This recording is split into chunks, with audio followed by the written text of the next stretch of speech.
I woke up today with a lot of things on my mind, of things that we could talk about that are just in my head. So I am going to focus and try very hard to just get one video on one topic and not jump around. If I don't, I'm sorry. Sometimes I'm a little ADD, I think. I used to not be, but the older I get, the more I get that way.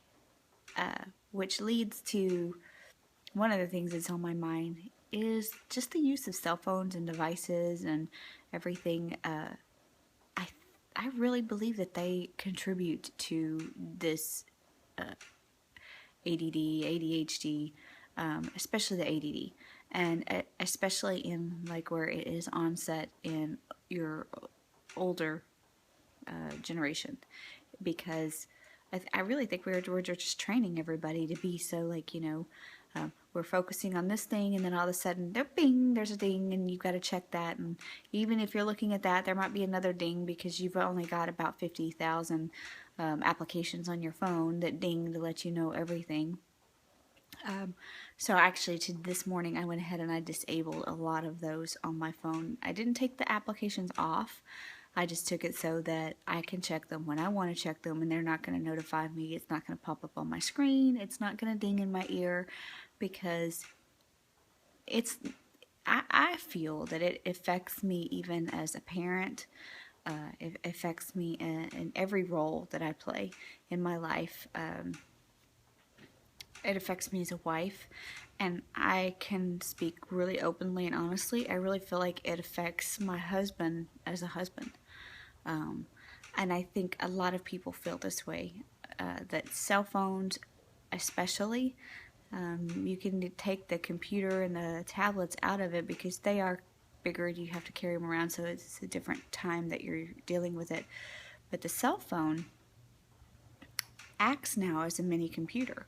So we are constantly utilizing it for so many different features. So even if you go to dinner, you're not at dinner with your spouse, you're not at dinner with your children, you're at dinner with your cell phones. I love that idea of everybody having to stack their cell phone up in the middle of the table, or to do something with that cell phone that keeps it from being used. I do tell my kids they can't bring their stuff to the table. I leave mine to the side, and my husband has started leaving his to the side many, many times, so it's a huge improvement on that. The other areas, though, that we take our cell phones and all of the time, and is just in every other aspect of our life. I am looking at it at even my son. He is almost 7 months old, and he's really familiar with even what the cell phone does, and he's trying to touch the screen and swipe the screen, and he's fascinated by it. Of course, kids are always fascinated by gadgets, but I see that he sees that that's important to me. All the kids do, and they see that it's so important to mom and dad, so why would it not be considered so important to them? And then we get frustrated with them and wonder why they feel like they've got to keep their phones with them all the time, and keep in touch with their friends and follow all of these things, when we do the very same thing. So don't get mad at your kids when you do it. You have to lead by example and put the freaking phone to the side. Another area I had read an article about is that many couples are really feeling the cell phone crunch to in the bedroom. I mean, in all areas of life, it's affecting us. We've gotten rid of our alarm clocks. I know I don't have an alarm clock. I use my cell phone, so I keep my cell phone in there. I do have my cell phone set up to silence at a certain time and to not wake up until the next, till the morning, and then the alarm to be able to go off, because I don't want to be interrupted. I don't want to know if I'm going to get 25% off that day in my email. And I don't know if you've noticed, but all your emails end up coming through about 3 or 4 o'clock in the morning, and and you're like ding, ding, ding, and I don't need to know all that. I don't care. I don't get anything that important, and anybody who needs to get in touch with me is set on as my favorite, and they can call, and their ringtone does come through, and they don't call late unless there's an emergency. So everybody else, they can wait. That's the way I look at it. But not everybody does that. They don't silence their phone. They're constantly checking it. It's a habit. It's become like breathing to us. It is something that we don't even know how to not do. And I'll speak from personal experience because that's what I want to do here, and I think that that's the only way to be successful at this and actually have people want to listen to me too. Is my husband is bad. He has the cell phone right there. He keeps it quiet or on vibrate or whatever, but you still hear it. It still comes through. And then in the middle of the night when he wakes up, he checks his cell phone. He's checking his emails, and he has a bazillion email accounts. He's got his work one, and he's got personal ones, and we do stuff on the side, so he's got that stuff, work stuff. And then the first thing he does in the morning is he checks his cell phone. It's, it really isn't good morning. He checks his cell phone. It's to the point that we take our cell phones, and I say we, I'm not saying necessarily us specifically, but probably we as a society, take our cell phones into the bathroom. People are reading on them, doing everything. We cannot leave that thing aside. It's like it's our pacemaker if we're going to die without the dang thing. And then, throughout the evening, everybody's checking their cell phones, and you bring your cell phone to the table. It's to a point that I can guarantee you, if you try to talk to whoever, it could be your spouse, it can be a friend, it can be your kids, and while they have their face down and they're doing their thing, they're either scrolling, texting, pinning, whatever thing, app that they're using, just try to talk to them and see. You might be lucky if you even get a that kind of thing. They're still not hearing you. And then try to talk to them 10 minutes later when they're not looking at it, and see if you even repeat the exact same conversation if they heard anything you said earlier. They haven't. You don't even get probably 10% of that person's attention.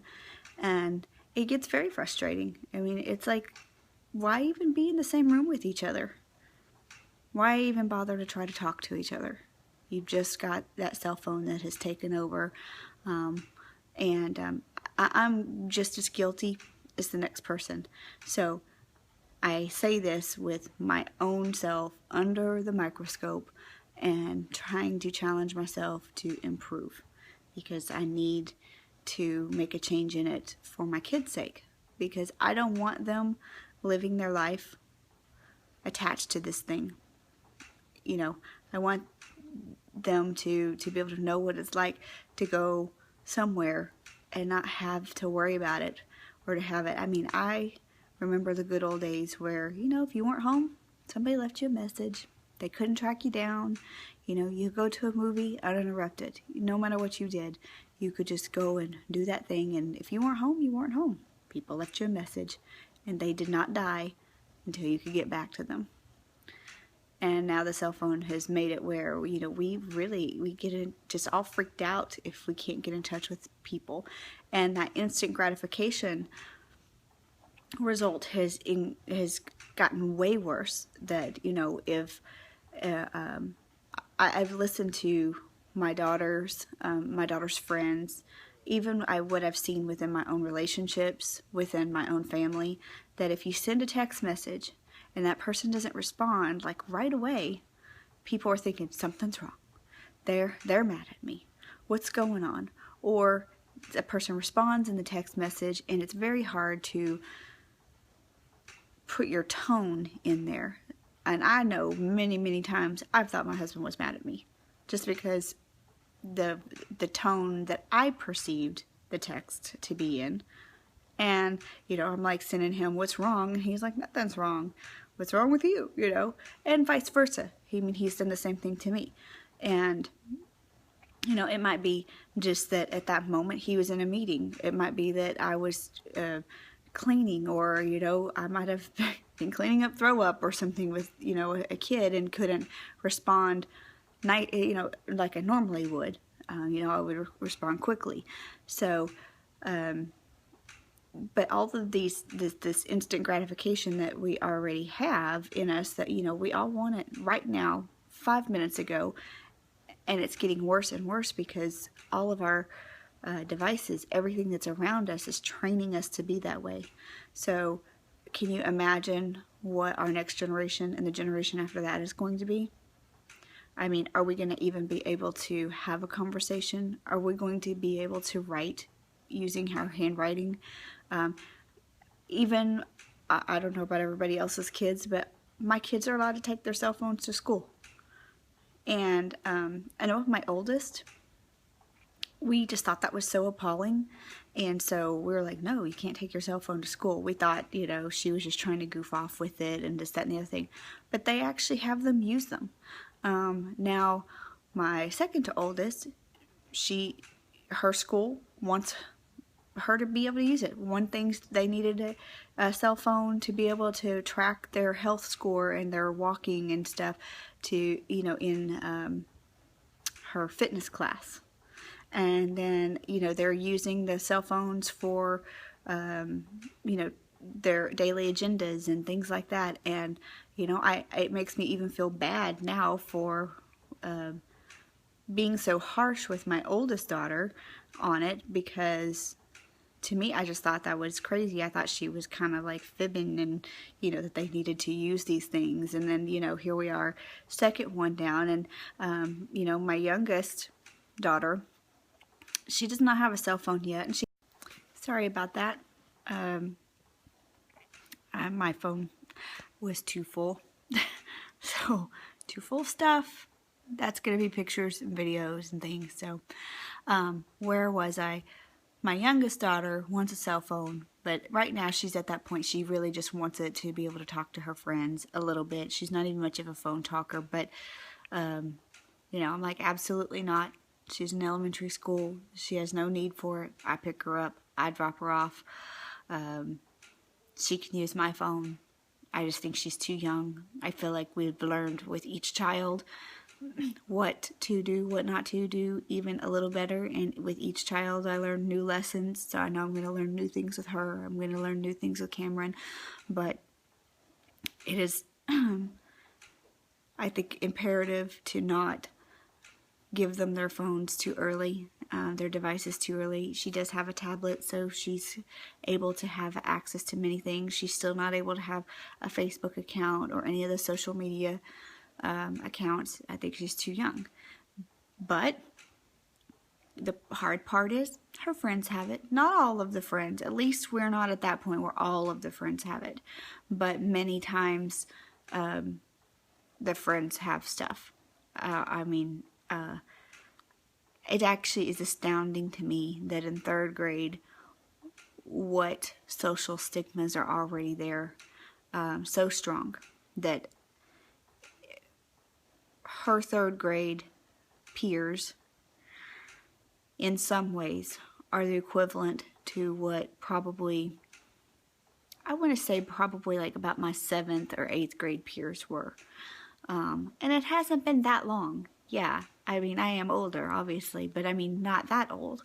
But the difference is just night and day, and it really has to do with all of the things that they have access to. And you do have to be careful. Don't think just because they have Pinterest that it's okay that they can't see bad stuff on Pinterest. You know what? I love Pinterest. I think that there's some really great stuff out there. I'm not like a crazy pinner person. I don't pin. But I think it's great. You know what else is out there? There is, porno pics. There are some really nasty things that your kid can see on Pinterest because there's some sicko person out there putting it on there. And it's very sad that it's to the point we have to just police everything. And I mean, we police just everything, and there's still no way to get to all of it. You just have to raise your kids to not look at that stuff. But you know what? We were all there one time or another, and we do remember, like, if you saw something, you wanted to look at it because either you were curious or whatever. I mean, you know, to whatever level you want. I think you can go back to the days that probably maybe you found your dad's dirty magazine. I think that's what most people in our age group, you know, had happen or whatever. And you looked. So you and I are stupid if we think our kids are not going to look. But again, I got off track. So we're going to save that one for another day. Because it was on my mind from something else my daughter told me this morning. So it was just growing up too fast. So